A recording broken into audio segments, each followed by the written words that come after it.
வணக்கம் அருள்மொழி அண்ணா. வணக்கம். Yes. எங்களை நிறைய கலை நிகழ்வுல இப்பவும் சந்திச்சு கொள்றோம் நாங்கள். ஆனா இன்றைக்கு ஒரு நிகழ்வு ஒரு தமிழருக்கு ஆழமான ஒரு பாதிப்பையும் ஒரு என்றும் மறக்க முடியாத ஒரு வடுவையும் கொடுத்த நிகழ்வு. இந்த நிகழ்வுல உங்களை சந்திக்கிறதுல மகிழ்ச்சி என்று சொன்னாலும் ஒரு துன்பத்தோட தான் அந்த நிகழ்வுல சந்திச்சு கொள்றோம்னு சொல்லலாம். இந்த நிகழ்வு சார்ந்து உங்களுடைய எண்ண ஓட்டங்களை பற்றி எங்களோட பகிர்ந்து கொள்ளுங்க.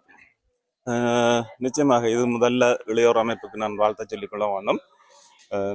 ஏறக்குறைய 2 வருஷத்துக்கு முதலும் இந்த நூலகம் ஒன்று திறக்க வேணும் பிரான்ஸ்ல என்ற ஒரு கதை என்னட்ட கதைப்பட்டது. அப்போ அதுக்கு நான் சொன்னேன், நிறைய முடிந்தளவு ஒத்துழைப்பு தாரேன், என்னட்ட கொஞ்சம் புத்தகங்கள் கிடக்கு தெரிஞ்ச நான் வாங்கி தாரேன் செய்யுங்கன்னு சொல்லி. ஆனால் அது இளையோர் அமைப்பு இல்லை, வேற அமைப்போட சேர்ந்த தம்பி மாதிரி தான் கதைச்சிருந்தது. இப்போ அவங்க நிற்கிறார்.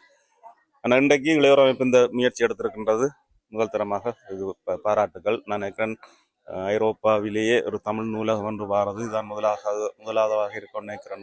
வேற நாட்டில் இல்லை, லண்டன்ல கூட இல்லை தமிழ் நூலகம் என்று வேறு இருக்கின்றது. ஆனால் வேற நூலகங்கள்ல தமிழ் நூல்கள் இருக்கின்றது. பிரான்ஸ்லயும் ரம்புத்துல நிறைய இருக்கிறது, பொம்பிடூவில் போனாலும் அங்கேயும் இருக்கின்றது, பிரான்சுவா மித்ரோன் லைப்ரரியில் போனாலும் அங்கேயும் இருக்கின்றது.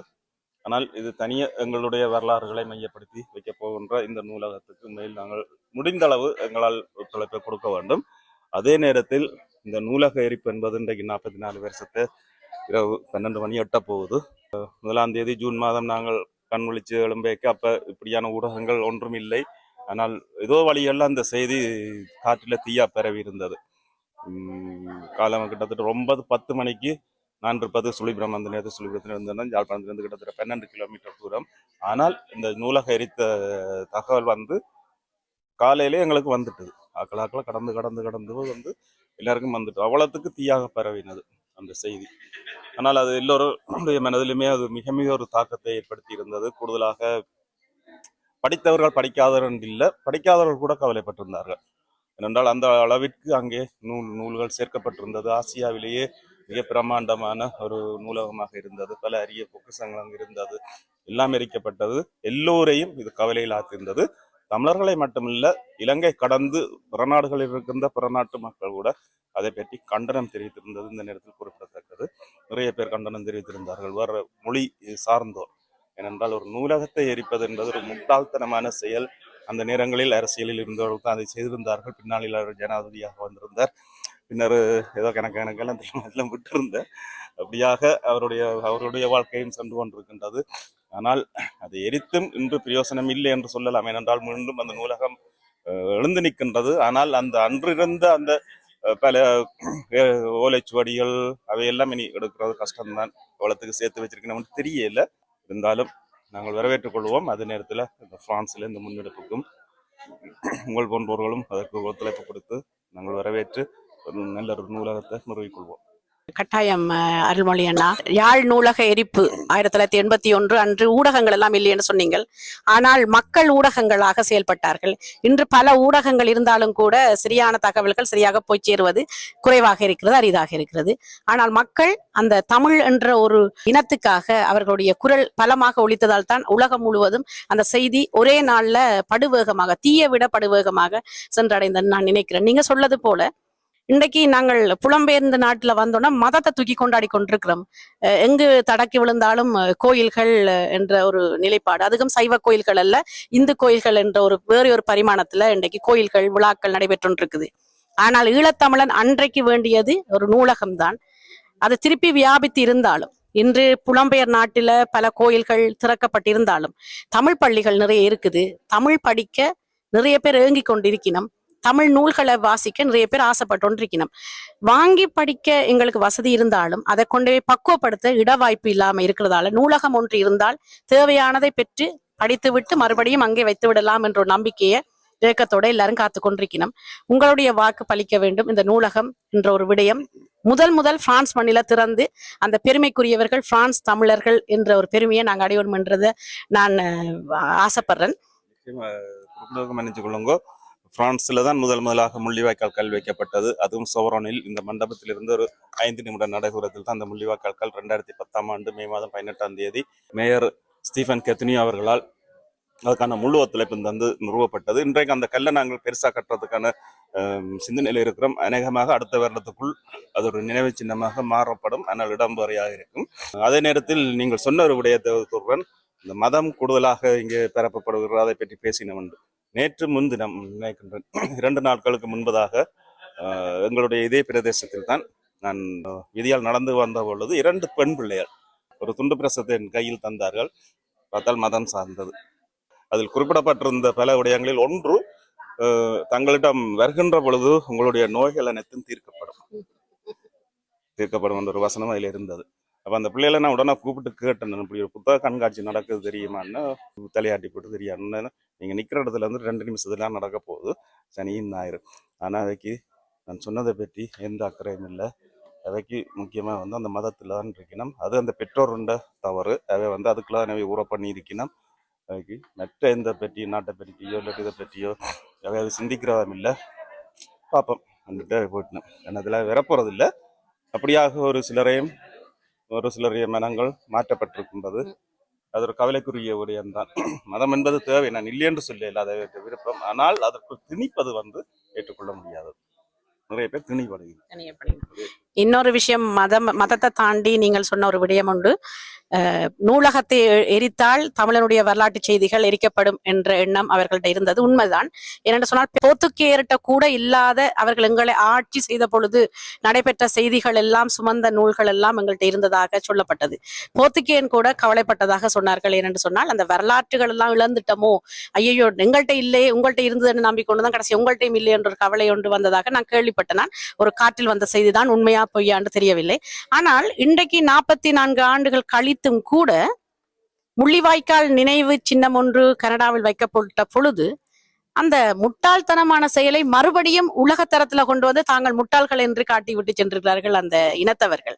அவர்களுடைய பேரை கூட நான் உச்சரிக்க விரும்பல. அப்ப மறுபடியும் தாங்கள் முட்டாள்கள் என்றே ஒரு விடயத்தை காட்டி கொண்டிருக்கணும். ஆனால் நேரத்துல பார்த்தேன், எவ்வளவுதான் அவர்கள் எங்களுக்கு துன்பம் செய்தாலும் அவர்களுடைய கோவில்லையோ பள்ளிகள்லையோ அவர்களுடைய நினைவு சின்னங்கள்லையோ தமிழன் என்றைக்கும் ஒரு கை தொட்டதில்லை. எல்லாளன் ஒரு தவறு செய்ததற்காக மறுபடியும் அவன் ஒரு பௌத்த விகாரியை கட்டி கொடுத்தான்.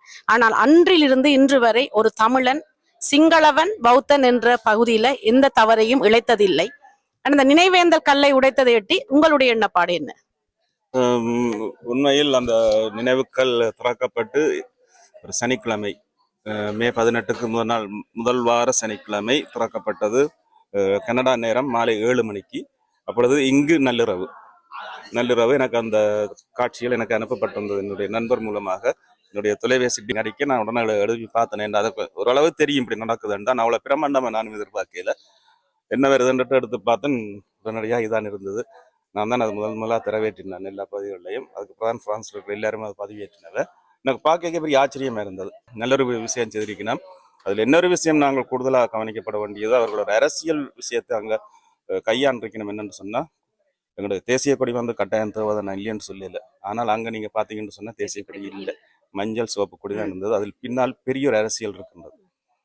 இன்றைக்கு நாங்கள் தேசிய கொடியையும் அதில் நாங்கள் வச்சிருந்தோம்னு சொன்னால், இலங்கை அரசாங்கம் சொல்லியிருக்கு இவை புலிக்குத்தான் நினைவு சின்னம் திறந்தது. ஆனால் இலங்கை அரசினால் அதை சொல்ல முடியல. மக்களுக்கு சாயலன்னு சொல்லி கொண்டு போட்டு கடைசியில் உடைச்சு போட்டணும். உடைச்சது யாருன்னு தெரியலன்னா, ஆனால் இப்போ யாரை பிடிச்சிருக்கணும், அந்த லைட்டுகள் அதெல்லாம் உடைச்சிருக்கணும். அது மேல ஒரு கண்டிக்கத்தக்க செயல். அதை ஒரு சில சிங்கள மக்கள் கூட அதை கண்டித்திருப்பதை நான் பார்க்கக்கூடிய இருக்கு. என்ற எல்லா சிங்கள சகோதரர்களும் வந்து பலர் இருக்கின்றார்கள். எங்களுடைய உரிமைக்காக போராடிய பல செய்தி ஆசிரியர்கள், பல ஆய்வாளர்கள் கூட எங்களுக்கு சார்பானவர்கள் இருக்கிறார்கள் சிங்கள பகுதிகளில். அதை சொல்லிக் கொண்டிருப்பவர்கள் இருக்கின்றார்கள். அண்மையில் முள்ளிவாய்க்காலுக்கு போயிருக்கிறார்கள் என்று எங்களுடைய வேலைகள் பிரச்சனைகள் உணர்ந்தவர்கள் இருக்கின்றார்கள். ஆனால் இது அரசியல்வாதிகளோடு இருந்து அவர்களுடைய பேச்சை கேட்டு தொடர்ந்து அந்த பரம்பரைகள் வருகின்றவர்கள், ஒரு சிலர் பணம் கொடுத்து வாங்கப்படுகின்றவர்கள் தான் இப்படியான வேலையை செய்து கொண்டிருக்கின்றார்கள். மற்றபடி உண்மையில் படித்தவர்கள் இதை நன்றாக புரிந்து கொண்டுதான் செயல்பட்டு கொண்டிருப்பதாக பார்க்கக்கூடியதாக இருக்கின்றது. ஆனால் அந்த கனடா முள்ளிவாய்க்கால் நினைவு தூவி என்பது 2வது கனடாவில் பெறுவதற்கான ஏற்பாடுகள் நடைபெற்றுக் கொண்டிருக்கின்றது. அதில் அவர்களுக்கும் வரவேற்பை கொடுத்துக் கொள்ளலாம். அதே நேரத்தில் கனடாவில் இருக்கின்ற எங்களுடைய அரசியல் பிரமுகர்கள் என்று பார்க்கின்ற பொழுது இளையவர்கள் 3 இருக்கின்றார்கள். 3 துடிப்பானவர்கள். நான் கடந்த வருடம் சென்ற பொழுது சந்தித்திருந்தேன். 3 துடிப்பான இளைஞர்களாக இருக்கின்றார்கள். பல விடயங்களை பேசியிருந்தார்கள். ஆனால் அவர்களுடைய சிந்தனையில் நிறைய விடயங்கள் எங்களுடைய ஒரு சில அரசியல்வாதிகளும் பார்க்க வித்தியாசமாக அவர்கள் யோசிக்கின்றார்கள். அந்த யோசனையின் அடிப்படையை தான் அங்கே அன்று மஞ்சள் சிவப்பு கொடி கூடுதலாக பறந்தது. அதை மற்றவர்கள் என்ன மாதிரி பார்க்கின்றார்களோ தெரியவில்லை. இப்பொழுது நான் சொன்னதுக்கும் சில நேரம் எதிர்ப்பு வரலாம், அதை நான் பயப்படவில்லை. ஆனால் நாங்கள் அரசியல் ரீதியாக கொஞ்சம் சிந்திச்சு கொண்டு போயிருக்க இப்படியான விடயங்களுக்குள் இல்ல நானும் அந்த உங்களுடைய கருத்துக்கு வழிமொழிகிறேன். என்னிடமும் பல நாள் தோன்றிக் கொண்டிருக்கிற ஒரு கேள்விதான். இப்ப புலிக்கொடி என்று சொல்லும் பொழுது டெரோரிஸ்ட் என்ற ஒரு அடையாளம் கொடுக்கப்பட்டிருக்கு என்று சொன்னால், முதல் எங்களுக்கு மண் வேண்டும்.